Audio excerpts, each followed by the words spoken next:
when it is cold outside and it's winter time, and I just feel like it fits perfect. Hell, you feel cold watching that movie, you know, when all the different scenes. It's in Alaska instead of Antarctica, so a little different story, but it's a damn good one. So definitely a good one from Blake. So we've got The Mummy from Blake, The Thing from Another World from Blake. So a little bit of diversity right from the start, but we do have similar monsters. So Blake's liking the monsters so far. Cool. Hey, but so am I. Cool. But so am I. I don't know if I'm technically. I think I'm technically within the universal guidelines here because the story involved a universal monster. So here's why I'm talking about for my number 9.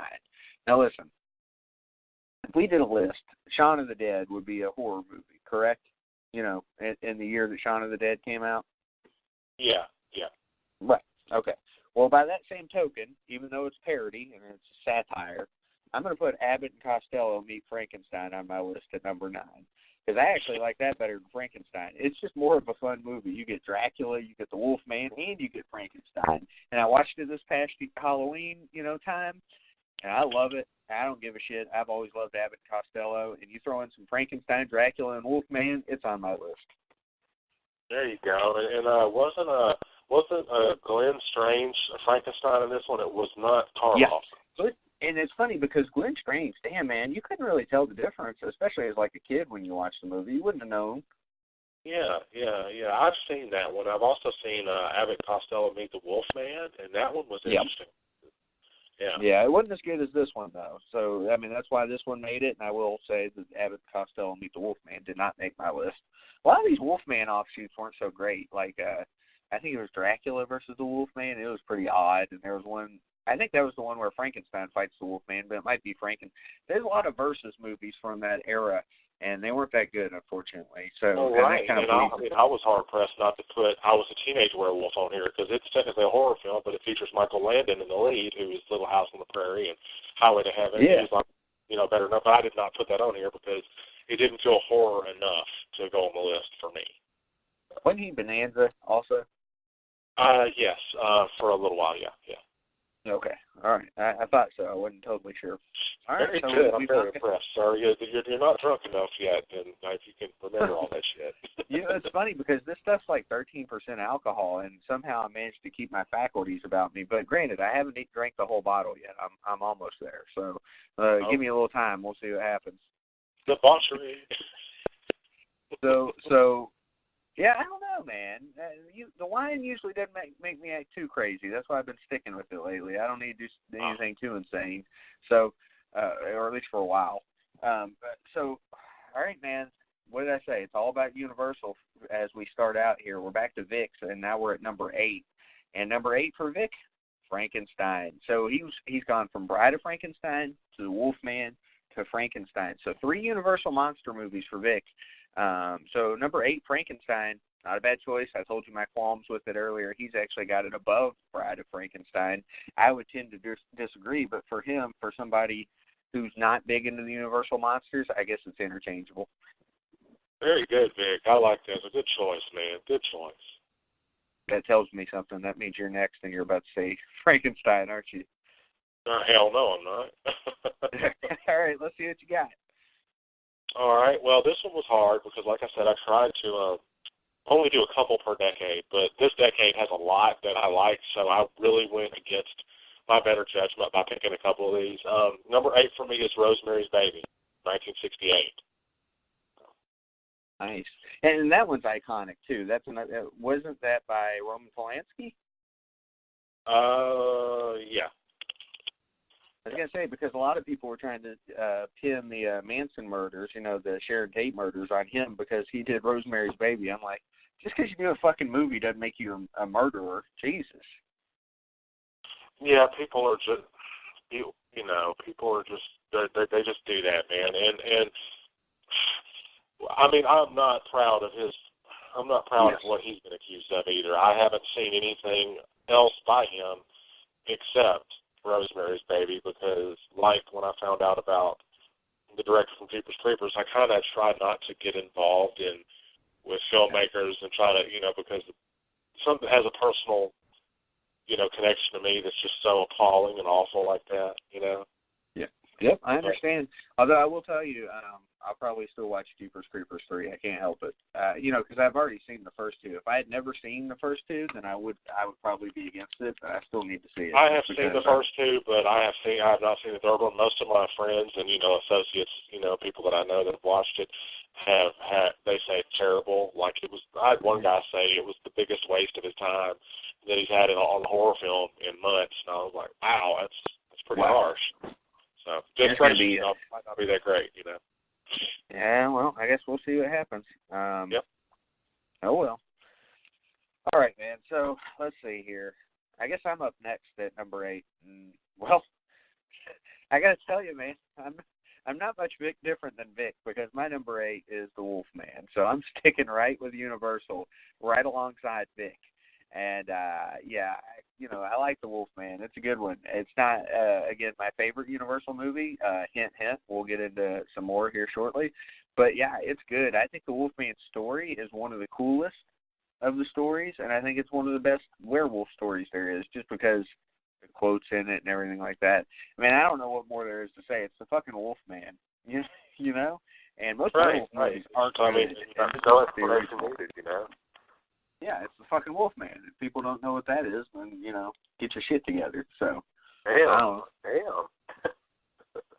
Well, I mean, really, everybody's spending too much time eating Tide Pods and not paying attention to the world. Jesus Christ. Fucking dummies. All right. So, let's see. We'll move to Vic at number 7. Now, I keep saying Universal Monsters, and I might as well just stop pounding into the ground because it's just going to keep going. Number 7 for Vic, The Creature from the Black Lagoon.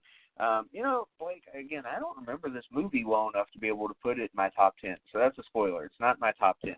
I know it's good. I know I watched it as a kid. I haven't seen it in a really long time, and one of my favorite things about The Creature from the Black Lagoon is the GIF that's out there. No, it's not pronounced GIF, believe it or not. It's GIF. Of the Black Lagoon says, fuck this, fuck that, fuck this thing in particular, right? Yeah. Yes. That's the best thing about The Creature from the Black Lagoon to me. So, yeah, love that. But, yeah, Vic has it at number 7. I'm sure he's probably just like us. He watched Universal Monsters as a kid. He just doesn't have the love for them that we do. But, to have them all on his list so far, he must have something deep down for them. Wonderful, so. Vic is batting 1,000. I'm really proud of it.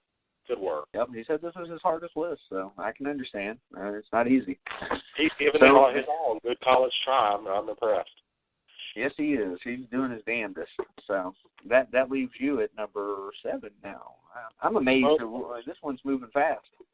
Yeah, it is.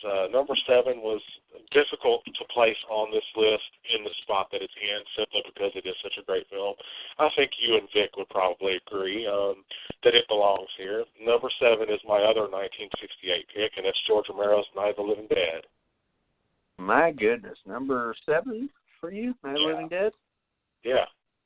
Now, once upon a time, since you brought up Night of the Living Dead, we did a YouTube video where I stated, and I still believe this, okay, that Night of the Living Dead is the most important horror movie to ever come out. Now, you can tell me, what about Halloween or what about Psycho?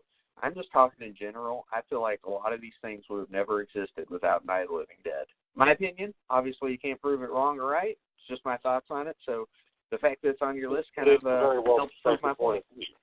That's definitely a respected point of view. It is one of the best. I won't say it's the best, but it is certainly one of the best. And I think it is the best as far as subgenres, like the zombie subgenre goes, for sure. So, yeah, and I'm not saying it's the best. Absolutely not. I'm not saying it's the scariest. I always just say it's the most important, and that's how I feel about it. You know what I mean? Yeah. Because of it, so many other things happen now. Now, there's a huge zombie craze going on right now, which I'm fucking sick of. Yeah, and we did our Romero tribute, so we don't need to go too deep into it. But, I think you can't have this list without Night of the Living Dead on there. So, obviously props to you for having it on there. I mean, I don't know how anybody could forget it. True. All right, man. Well, here I was saying Vic, did Universal Monsters across the board. And look at me. I'm at number 7, and I've done basically Universal Monsters across the board. But, I can't lie to myself. I love Universal Monsters. So at number 7, I've got Bride of Frankenstein. Again, universally accepted as, if you look on IMDb and things like that, as the greatest Universal monster movie. Is it my favorite? We'll see. But in my top 10, I rank it at number 7, Pre-1970's, and it's a damn good movie. It's got a better story than Frankenstein. It's got a little bit better story than The Wolfman for me. And you got a lot of moving parts going on that you didn't in the first one. And really, it is a continuation of the first story, but more true to the book in a lot of ways, which, don't get me wrong, the book sucks. I don't mean the story itself, but the book itself. Try reading it sometime. See how much you hate yourself afterwards. It's a hard book to read, unlike Blake's. Blake's book's easy to read. Blake, I would almost put yours in the level of, like, you know how when we were in, like, middle school you could read Goosebumps, like boom, boom, boom. Your book's that way. Well, you know what? A lot of people be offended by that, and I've heard 2 or 3 things already this month. I've heard somebody tell me that they want to adopt it into a screenplay. And I was like, okay. I had another person tell me they thought it was easy to read like R.L. Stein's work, and then I had you tell me that, and then I had somebody else that said they would put it up there with ease like Dean Koontz, which those are huge compliments. Thank you very much. I do appreciate that. That means a lot to me, Travis. It really does. I'm glad that you enjoy it and find it easy to read. Yeah, I mean, look, man, it's one of those things where it's like, I'm not going to sit here and say it's Stephen King level because that's a different style of writing. I can't even compare the two. This is its own thing, and it's easier to read than a Stephen King book. And it's as simple as that. Yeah, the vernacular, that was my intention. I think really, though, when you get to the other, when you finish the book, you'll be like, yes, and then when you read the other one, The Nightmare, the Razor's Edge thing, I think then that'll cement the ability to transcend from the horror that I've written that you're reading now to the horror you haven't read, because the Nightmare one is gory as all shit. I'm just telling. Just be ready. Yes. Yeah, I mean, this one's more about atmosphere. I always say, what is horror thank you for without the kind word. It means a lot to me, buddy. Thank you. You're welcome. And like I always say, what is horror without atmosphere? It's not horror. You know what I mean? You need atmosphere for true horror. I do want to make a shout-out if you got time. I've got a friend and a fan of my work who's an amazing artist. He's tuning in to listen now, so he'll probably pop up on the listener's lounge or something. His name is Brett. I just want to give him a shout-out. He's listening to the show for the first time. Yeah, Brett is guest 3 right now, so welcome, Brett. Thanks for coming on. Hopefully we don't offend you and act too ridiculous. All right. All right. So let's see here. Where the hell am I? Bride of Frankenstein. We're on. Yeah, you just talked about Bride of Frankenstein. I think we're moving on to Vic's next, right? Vic's for me. I don't know. Nah, Vic's next. The alcohol's starting to kick in, so you got to forgive me. Remember the Stephen King show where I was all over the place? This is getting that way. Yes, I do. I was there. All right, man. So I feel like I'm overusing the word, but I'll just do it again. Universal Monsters, Bela Lugosi, Todd Browning, Dracula. That's Vic's number 6. Can't talk about you. Let me ask you a question, Blake, while I've got you on here and we're talking about this. Who do you feel like is more iconic to Halloween or more representative of Halloween? Dracula, Universal Dracula, or Universal Frankenstein? Repeat that one more time. I'm sorry.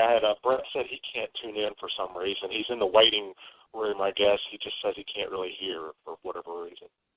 Oh, that sucks. Well, tell him for sure it'll be up on Spreaker tomorrow, so don't sweat it. Doesn't need a username and a password. That's because it's being listening live's a bitch is what it is. So I've never actually tried to listen live. I think that might be the issue. I think he actually has to call in and listen that way. Let me let him know. Okay. All right, you go ahead. Ask me the question one more time. I'm so sorry. All right, so Vic's number 6 is Dracula. And my debate here, and I've had this debate before on Facebook with people, and I wanted to see your opinion because you're definitely a guy who knows stuff like this. Now, when Halloween rolls around, who is more representative of Halloween? Frankenstein, and I'm talking about the Universal Frankenstein, because remember, keep in mind, when we were growing up, they had all these Mars bars and stuff, and Frankenstein would be one of those things that you would always see. Or Dracula. One or the other. Which one is the more representative of Halloween? You know, I've seen a lot more Dracula than I have Frankenstein. I think that goes back down not to just the popularity of the character, but the